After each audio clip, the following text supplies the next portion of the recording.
dando continuidade à reflexão, 7 coisas que o Espírito Santo de Deus ele quer fazer. A primeira coisa do qual a gente já tinha falado era, primeiro, o Espírito Santo de Deus ele quer falar. A segunda, batizar, ou revestir com o seu poder. A terceira, interceder. A quarta, guiar. A quinta, distribuir seus dons. E a sexta coisa que o Espírito Santo de Deus ele quer fazer é produzir em nós os seus frutos. Produzir em nós os seus frutos. A sexta coisa que o Espírito Santo de Deus ele quer fazer em nós é produzir em nós os seus frutos. E a gente vai encontrar isso aonde? Na carta de Paulo aos Gálatas, capítulo 5, versículo 22. Carta de Paulo aos Gálatas, capítulo 5, versículo 22, que diz assim: mas o fruto do Espírito é o amor, o gozo, a paz, a longanimidade, a benignidade, bondade, fé, mansidão e temperança. Carta de Paulo aos Gálatas, capítulo 5, versículo 22. Então, esse texto bíblico aqui vai estar nos falando a respeito dos frutos do Espírito, só fazendo uma diferença entre os dons e o fruto. O dom é uma coisa e os frutos do Espírito são outra. Os dons do Espírito são aqueles talentos, aquelas capacidades que Deus, por intermédio do seu Santo Espírito, vai entregando aos seus servos e às suas servas para que eles possam executar a obra de Deus com mais excelência e mais eficácia. E já os frutos do Espírito são aquelas qualidades concernentes o nosso caráter, o nosso trato, que com o passar do tempo, o Espírito Santo de Deus ele vai produzindo na gente. E aqui Paulo ele vai dando uma lista do que são, no caso, os frutos do Espírito. Ele vai falar aqui, no caso, quais são os frutos do Espírito. O amor, o gozo, a paz, a longanimidade, a benignidade, a bondade, a fé, a mansidão e a temperança. Mas levando em consideração o fato de que essa lista aqui, a gente já repassou essa lista, porque na realidade a gente não quer falar somente a respeito dos frutos do Espírito, mas a gente quer também trazer aqui uma rápida reflexão a respeito dos frutos do Espírito. Então, se a gente levar em consideração o fato de que os frutos são do Espírito, qual é a primeira coisa que a gente pode afirmar a respeito dessa verdade? Qual é?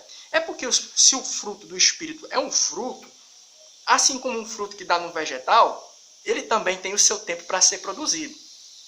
Da mesma maneira que o abacate, vai pensando em um fruto, o abacate, a maçã, ela tem o seu tempo próprio para frutificar, uma uva, nem todos dão no mesmo tempo, cada um tem o seu tempo de frutificar, cada vegetal. Da mesma maneira, os frutos do Espírito na minha e na tua vida têm um tempo para serem manifestos.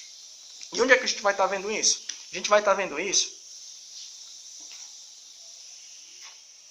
lá no Evangelho de Lucas, o versículo 22. Tudo que eu faço eu anoto. Tudo que a gente faz a gente anota, Lucas, capítulo 22, 31. E a gente vai guardando. É muito bacana todas as anotações que a gente vai fazendo concernente aos nossos estudos, a gente ir guardando, A gente não tem que desprezar essas coisas não, porque mais tarde, no futuro, você pode utilizar na hora de elaborar um estudo, uma pregação, Então, Lucas, capítulo 22, 31. Vai dizer o seguinte, Lucas, capítulo 22, 31. Disse também o Senhor a Simão: Simão, eis que Satanás vos pediu para vos cirandar como trigo, mas eu roguei por ti para que a tua fé não desfaleça. E tu, quando te converteres, confirme a fé aos teus irmãos. Então, o Senhor Jesus aqui nesse momento, ele vai estar falando uma coisa a respeito de Pedro. Alguns instantes antes de Pedro tê-lo negado. Qual é?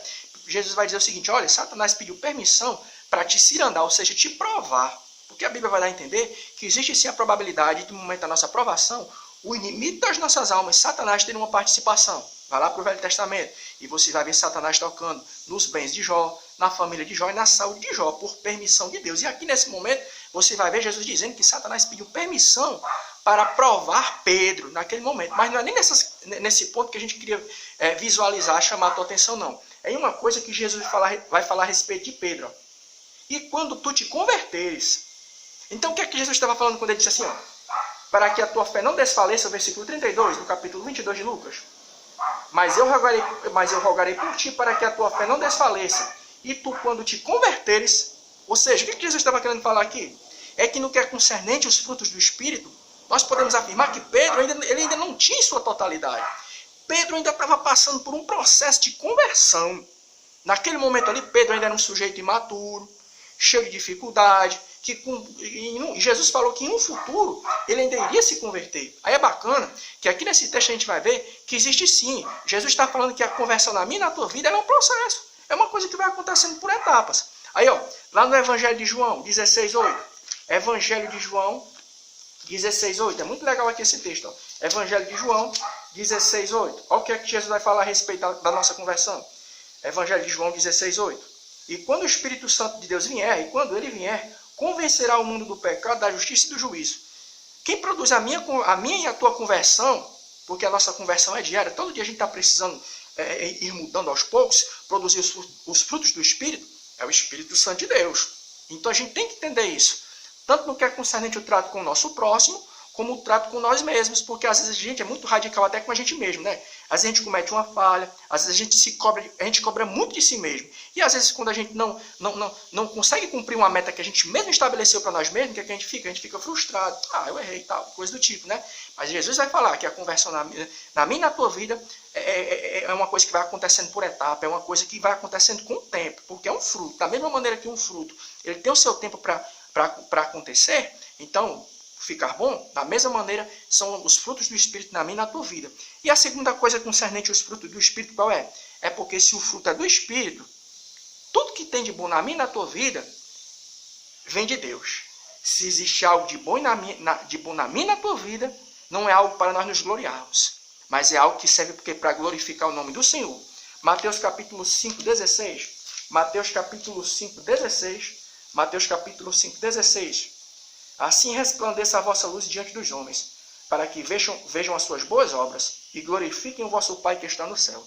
Então, se o fruto é do Espírito, se existe algo de bom na minha e na tua vida, não é algo para a gente se gabar, não.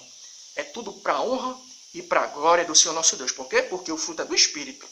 Tira o Espírito Santo de Deus da minha e na tua vida, para ver o que é que fica. E que Deus em Cristo continue abençoando a minha e a tua vida, em nome de Jesus.